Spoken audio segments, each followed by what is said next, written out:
Donc voilà, déjà félicitations aux ingénieurs presque fraîchement diplômés. Ouais, c'est fait, ok. C'est marrant parce que justement la semaine passée je faisais aussi un discours, mais cette fois dans la classe de mon fils qui est en 5e primaire.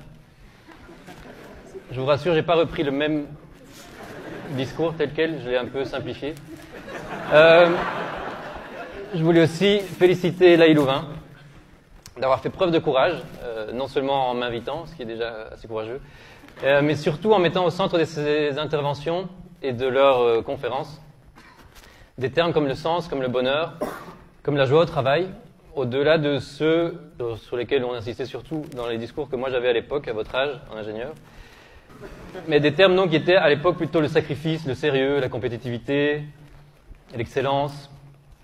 Donc merci vraiment Laï Louvain pour cet élan de vent frais. Je suis d'autant plus ravi d'être ici que je parle au même endroit que l'une de mes idoles du moment. Il y a certains qui ont des idoles qui remplissent des stades, moi c'est un ingénieur français. Il s'appelle Philippe Biwix.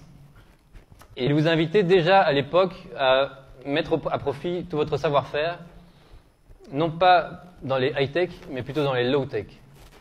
Ce sont les technologies qui remplacent tout ce qui existe aujourd'hui déjà, mais avec des techniques plus simples et plus sobres. Donc si ce que vous recherchez c'est du sens et de mettre à profit vos études d'ingénieur pour diminuer notre empreinte écologique à tous, je vous invite vraiment à lire son livre de Philippe Biwix, L'âge des low-tech. Donc je ne suis pas en tout cas venu ici vous donner des conseils et encore moins vous donner des leçons. Faire un doctorat en sciences appliquées pour finir artiste, je pense que ça doit être dans le top 3 des cauchemars de tous les parents ici présents.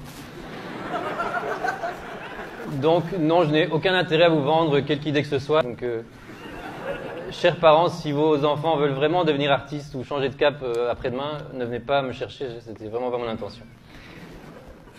Mais si je ne vais pas vous donner de conseils, c'est surtout parce que lorsque je regarde autour de moi les différentes générations, les plus vieux et les plus jeunes, et comme je disais, j'ai 2 enfants, je me rends compte qu'en fait les plus vieux, nous n'avons rien à vous apprendre et qu'au contraire, on ferait bien en fait de plus vous écouter.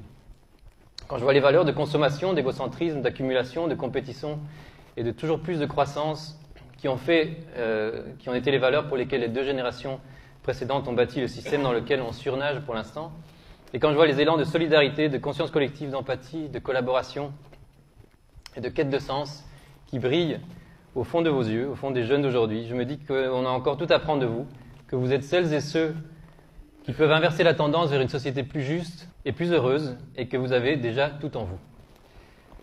Je vais par contre commencer par une statistique que je vais poser là, exprès pour vous faire un peu peur. C'est une statistique tellement incroyable que j'ai dû moi-même la fact-checker, la vérifier pour les parents, quand je l'ai lue pour la première fois. Que l'on entend très rarement, si pas jamais, et qui est, je pense, le canari dans la mine de ce qui devrait nous indiquer que quelque chose va très mal aujourd'hui. Cette statistique, elle nous dit que depuis 5 ans, la Belgique dépense plus de budget national en malades de longue durée, donc essentiellement en dépression et burn-out, qu'en charges liées au chômage. Donc vous avez bien entendu, contrairement à ce que l'on nous martèle chaque jour à propos du chômage, ça veut dire qu'en sortant d'ici, vous avez en fait plus de risques de tomber malade en dépression à cause de votre job que de ne pas trouver de job.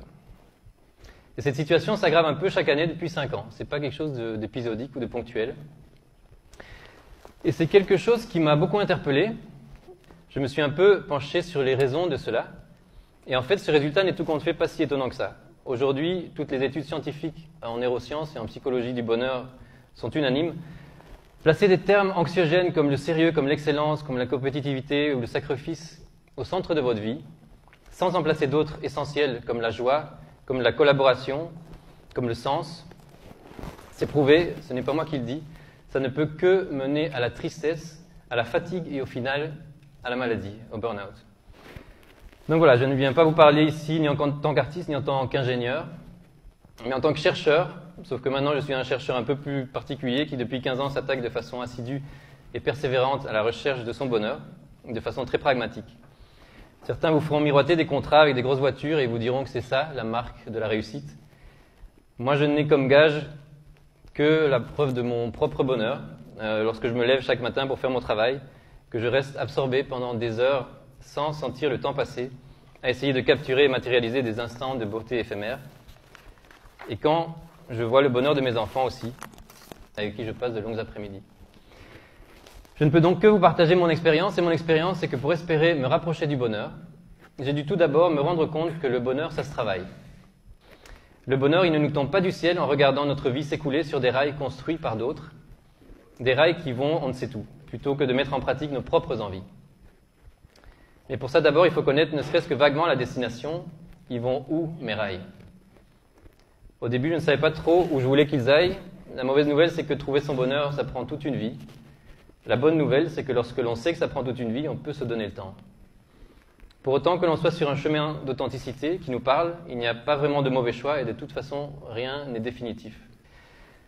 En tout cas, mon chemin, il a commencé par cette condition indispensable, je pense, d'écouter mes propres envies, d'écouter ma voix intérieure. Cette voix intérieure, ça n'a rien de mystique, c'est juste ma propre voix, votre propre voix, vous l'avez tous, c'est une voix authentique qui n'a de compte à rendre à personne. C'est une voix du cœur, celle qui vous prend aux tripes.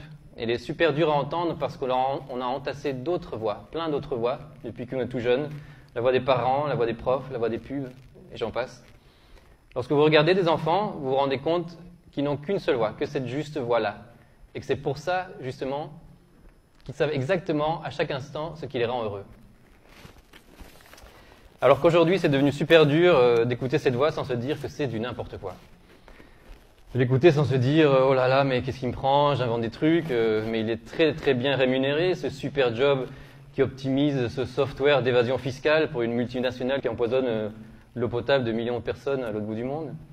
Je ne comprends vraiment pas pourquoi est-ce que mon estomac se noue et que j'ai des sueurs froides à chaque fois que j'arrive au bureau. C'est absurde. Et puis, si on ne fait rien, l'estomac reste noué, comme ça, jour après jour, pendant des mois, et puis bizarrement, on tombe malade. Donc oui, on a tous en nous la voix qui connaît ce qui est mieux pour nous. Il faut juste du travail sur soi pour l'entendre et la reconnaître. Moi, ça a été plus rapide. J'ai pris un raccourci et j'ai pu bypasser des années et des années d'écoute attentive pour sonder cette voix et l'entendre. C'est un raccourci, certes, mais que je ne souhaite à personne. C'est de voir mourir son père, soudainement.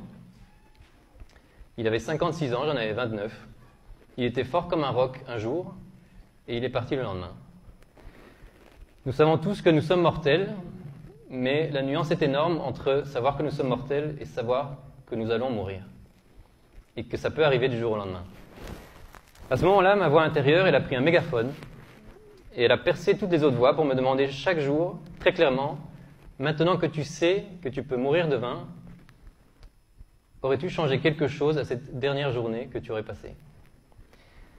Et c'est impossible de vivre comme avant lorsque l'on se pose cette question, cette simple question, chaque jour. Aurais-je choisi cette journée que je viens de passer si j'avais su que c'était ma dernière? Ça a été très dur au début, ça a donné d'abord des petits changements, des petits compromis, puis des plus grands. Et puis, petit à petit, c'est devenu un guide sur le chemin du bonheur. Pour être heureux, il m'a fallu aussi trouver du sens. Je pense qu'il faut que notre vie à tous, et donc notre métier où nous passons 8 heures par jour, ait du sens à nos yeux. Car notre voix intérieure sait que nous sommes tous sur le même bateau. Et du coup, le bonheur ne pourra être atteint que si nos actions ont un impact réel sur ce bateau. Et pour finir, il nous faudra aussi du courage, parce que votre voix, en plus de l'entendre et la reconnaître, il faudra aussi avoir le courage de l'écouter. Car elle ne va pas toujours dire des choses évidentes à mettre en place, ni des choses qui vont plaire à tous ceux qui vous entourent. Souvent on m'a dit « Ah, mais quel courage, ça ne doit quand même pas être facile de vivre en tant qu'artiste. » Ce à quoi je répondais toujours « Parce que vous croyez que c'est facile pour un artiste de vivre en tant que banquier ?» Je vais terminer, et vous l'avez compris, j'ai menti au tout début et je vous ai quand même donné un conseil tout au long de ce discours, et c'est de ne pas m'écouter. Vous êtes des adultes, vous avez votre diplôme, la vie est à vous. Alors n'écoutez plus ceux issus de ce monde périmé, de ce constat d'échec que nous vivons. Ne m'écoutez plus moi, n'écoutez plus les parents, n'écoutez plus les profs, n'écoutez plus les pubs ni les journaux. Et écoutez-vous en tout premier. Le monde n'a plus besoin de battants, il a besoin de rêveurs, de personnes capables de reconstruire et de prendre soin. Et surtout, on en a tous besoin aujourd'hui plus que jamais, de gens heureux. Merci.